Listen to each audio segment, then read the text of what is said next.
dissertation changed my mind on cycle syncing. When I started my PhD, the idea that the menstrual cycle could significantly impact exercise performance seemed really plausible.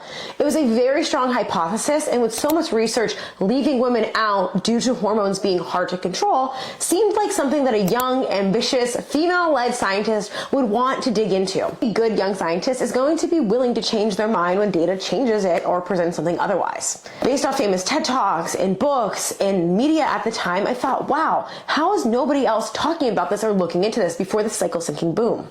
So I went into it with the hypothesis that the follicular phase and luteal phase would have different impacts. Here's what happened.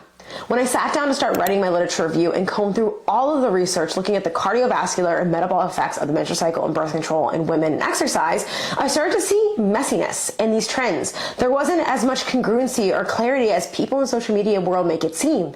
In fact, there was a lot of other factors like nutritional status, fitness status, and or birth control use that impact or influence these things more than just hormones and menstrual cycle alone. Now, my dissertation studies themselves did show no impacts of the menstrual cycle or birth control use on exercise metabolism or cardiovascular response during high-intensity interval exercise. But my papers are just one paper. And like any young scientist, I don't rely on one paper alone, but I look at the entire body of literature. Since then, many peer-reviewed meta-analyses, review papers, and or other studies have come out that have supported this idea that maybe cycle syncing isn't all it's backed out to be.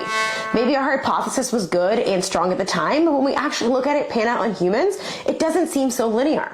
Now, this does not mean that I think that your menstrual cycle might have no influence on how you feel, how you perceive your training, or impacts on you at all. It might.